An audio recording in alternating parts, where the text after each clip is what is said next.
आप सभी दोस्तों का मेरे विज्ञान सर्वत्र चैनल पर एक बार फिर से स्वागत है। दोस्तों, आज मैं आपके समक्ष एक बड़े ही दिलचस्प विषय वस्तु को लेकर ये वीडियो बनाया हूँ। विषय वस्तु है कि ये हमारा ब्रह्मांड और ये हमारी पृथ्वी कैसे बनी। तो दोस्तों, इनके उद्भव के पीछे एक बहुत बड़ी थ्योरी है जिसका नाम है बिग बैंग थ्योरी। आज से 20 बिलियन ईयर पहले एक बहुत बड़ा अकल्पनीय विस्फोट हुआ था, जिस विस्फोट के बाद इसके गैसीय कण बहुत दूर दूर तक फैल गया।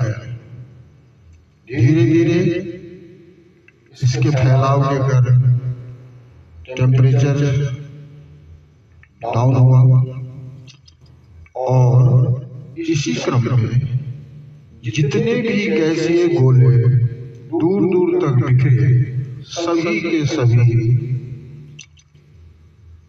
ये गैलेक्सीज का निर्माण कर डाला। इसमें से एक गैलेक्सी मिल्की वे यानी आकाशगंगा है, जिसका सदस्य ये अपना सौरमंडल है। इस सौरमंडल का ही एक ग्रह पृथ्वी है। तो दोस्तों, पृथ्वी का निर्माण लगभग 4.5 बिलियन साल पहले हुआ, ऐसा वैज्ञानिकों का मानना है। जब पृथ्वी बनी तो सब कुछ आग का गोला था, क्योंकि ये भी सूर्य से टूट के बना। धीरे धीरे तापमान कम हुआ और तापमान कम होने से कुछ गैस ठोस के रूप में परिवर्तित हो गए। ये ठोस गैस धीरे धीरे फिर पिघलता गया और इससे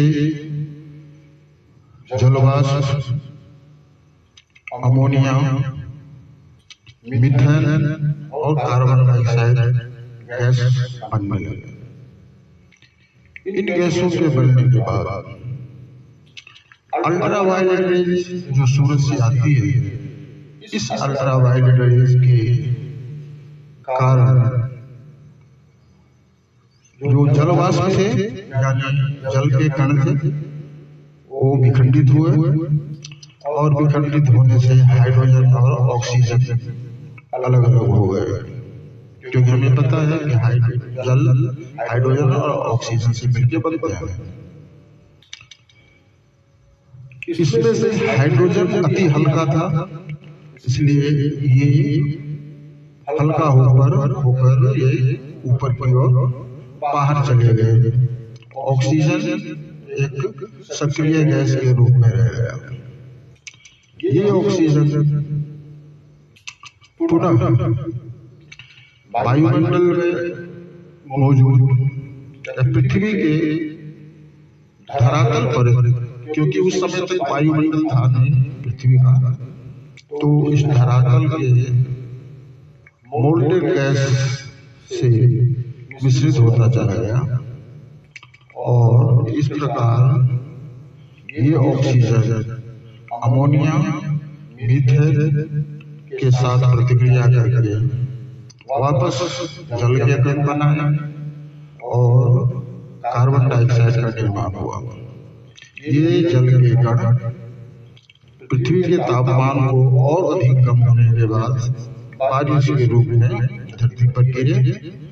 धरती पर जिस जगह पर हाइड्रोजन जैसे हल्की गैस को पलायन होने के कारण जो भी जगह खाली हुई थी, उन जगहों पे गड्ढा बना और इस गड्ढे में ये बारिश की बूंद के कारण महासागरों का निर्माण हो गया। दोस्तों, बचे हुए ऑक्सीजन आपस में प्रतिक्रिया करता रहा और ये ओजोन गैस बन गए। ये ओजोन की परत हमारी पृथ्वी के चारों तरफ विद्यमान हो गया। प्यारे दोस्तों, एक और बात आपको समझना जरूरी है कि धरती पर जीवन का उद्भव मात्र 500 मिलियन साल पहले हुआ, अर्थात 4 बिलियन साल तक धरती पर कुछ भी नहीं था, कोई जीव नहीं था और पृथ्वी पर वायुमंडल का निर्माण, महासागर का निर्माण, तापमान में कमी, इन सारी प्रक्रियाओं से गुजरना पड़ा और अंततः 500 मिलियन साल पहले धरती पे जीवन का उद्भव हुआ।